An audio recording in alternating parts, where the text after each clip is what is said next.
मुंबई के बीएमसी चुनाव के नतीजों के बाद ये तो साफ हो गया था कि मुंबई में जो बहुमत का आंकड़ा है वो सत्ताधारी अलायंस महायुति को मिला हुआ है। लेकिन चुनाव के नतीजों के बाद सत्ताधारी अलायंस महायुति की एकनाथ शिंदे और बीजेपी के बीच मतभेद देखने मिल रहा है और इसी मतभेद के चलते एकनाथ शिंदे ने अपने सभी जो 29 कॉरपोरेटर्स जो जीत कर आए हुए हैं उन्हें बांद्रा के इसी ताज लैंड्स एंड होटल में रखा हुआ है। पिछले 2 दिनों से जो 29 कॉरपोरेटर हैं वो सभी यहाँ पर रुके हुए हैं और एकनाथ शिंदे को इस बात का डर है कि कहीं उनके जो जीते हुए कॉरपोरेटर्स हैं वो वापस उद्धव ठाकरे के पास ना चले जाए या फिर बीजेपी उनके कॉरपोरेटर्स में सेंध लगाने का काम करे। और इसी को देखते हुए इसी ताज लैंड्स एंड होटल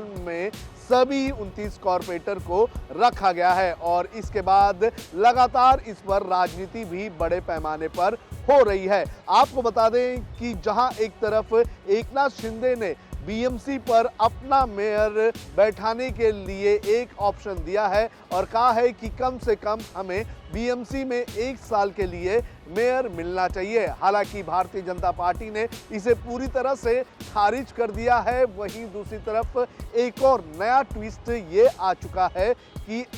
जो उद्धव बाला साहेब ठाकरे हैं यानी कि उद्धव ठाकरे की तरफ से ये कहा गया है, उनकी पार्टी की तरफ से ये कहा गया है कि अगर बीएमसी में बीजेपी का मेयर जो है वो बनता है या फिर उसके लिए चुनाव होते हैं तो उनके कॉरपोरेटर जो हैं वो इस चुनाव की वोटिंग से अलग रहेंगे। और इसी को लेकर ये भी कहा जा रहा है कि कहीं ना कहीं एकनाथ शिंदे को सत्ता से बाहर रखने के लिए उद्धव ठाकरे की पार्टी जो है वो बीजेपी को पीछे के दरवाजे से समर्थन देने का काम कर रही हैं। आपको बता दें कि 227 सीटों वाली महानगर पालिका है और यहाँ पर फ्लोर टेस्ट पर 114 जो है वो कॉरपोरेटर्स के समर्थन की जरूरत होती है। और अगर बीजेपी यहाँ पर अपना कॉरपोरेटर खड़ा करती है और उद्धव ठाकरे अपने जो कॉरपोरेटर्स हैं उन्हें पीछे रहने के लिए कहते हैं या फिर वोटिंग से पीछे हटने के लिए कहते हैं तो ये 227 का आंकड़ा जो है वो लगभग 160 पर आ जाएगा और 160 पर ये आंकड़ा आने के बाद बहुमत के लिए 80 का आंकड़ा रहेगा और जो बीजेपी की जीत हुई है उसमें बीजेपी के पास 89 सीटें हैं। तो ऐसी सिचुएशन में बीजेपी का मेयर मुंबई में बन सकता है। तो एकनाथ शिंदे की बात करें तो एकनाथ शिंदे कहीं ना कहीं इस पूरे खेल में और मुंबई की इस लड़ाई में कहीं ना कहीं पीछे जाते हुए नजर आ रहे हैं और इसी पीछे जाने की वजह से एकनाथ शिंदे जो है वो अपने कॉरपोरेटर्स को बचाने के चक्कर में लगे हुए हैं और इसी होटल में उन्हें रखा गया है। हालांकि दूसरी तरफ जो संजय राउत हैं उनका कहना है कि इस ताजलैंड्स एंड होटल को एकनाथ शिंदे ने एक तरह का जेल बना लिया है और इस जेल में अपने सभी कॉरपोरेटर्स को रखा हुआ है। आपको बता दें कि जो नतीजे आए थे उसमें एकनाथ शिंदे की शिवसेना ने 29 सीटों पर जीत हासिल की है जो कहीं ना कहीं भारतीय जनता पार्टी को समर्थन देते हुए चुनाव लड़ा गया था। लेकिन अब जब चुनाव के नतीजे आए जिसमें भारतीय जनता पार्टी अकेले अपने दम पर चुनाव नहीं लड़ सकती है या फिर चुनाव नहीं जीत सकती है तो इसके लिए एकनाथ शिंदे ने पावर प्लेइंग टैक्टिस जो है उसका इस्तेमाल करना शुरू कर दिया है। एकनाथ शिंदे अपने सभी कॉरपोरेटर्स को एक साथ रखना चाहते हैं ताकि किसी भी प्रकार से कोई भी उनका कॉरपोरेटर जो है वो टूट के अलग ना हो जाए और जो बार्गेनिंग है उनकी बार्गेनिंग भी लगातार बनी रहे। और इसी के चलते एकनाथ शिंदे ने अपने सभी कॉरपोरेटर्स को जीते हुए कॉरपोरेटर्स को यहाँ पर रखा हुआ है। लेकिन यहाँ पर देखने वाली बात ये भी है कि ये भी कहा जा रहा है कि कई ऐसे एकनाथ शिंदे के कॉरपोरेटर्स हैं वो इस वक्त उद्धव ठाकरे की पार्टी के नेताओं के संपर्क में हैं। और एक और चीज़ मैं आपको बता दूं कि जितने भी बड़े बड़े होटल्स हैं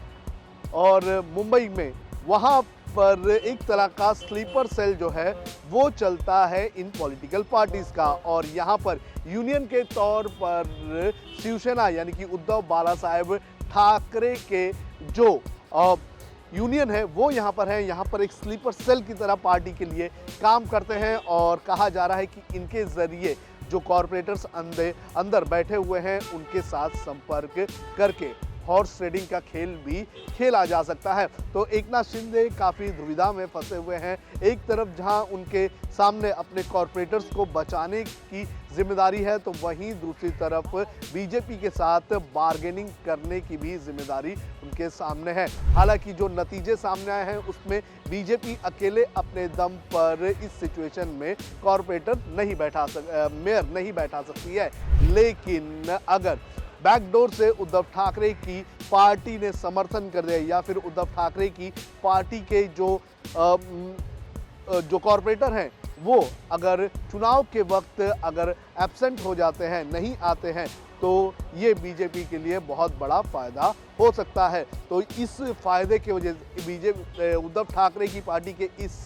प्लान के चलते एकनाथ शिंदे का प्लान जो है वो काफ़ी हद तक जो है वो खराब हो सकता है। और इसी के चलते अब देखना ज़रूरी है कि ये जो होटल पॉलिटिक्स चल रही है, इस होटल पॉलिटिक्स में किसको कितना फ़ायदा होता है। आपको क्या लगता है कि क्या एकनाथ शिंदे जो है वो एक साल के लिए मुंबई में अपना मेयर बैठा पाएंगे या नहीं बैठा पाएंगे? आप हमें कमेंट करके ज़रूर बताएं। वीडियो जर्नलिस्ट हर्ष के साथ सोनू कनौजिया, लोकमत हिंदी, मुंबई।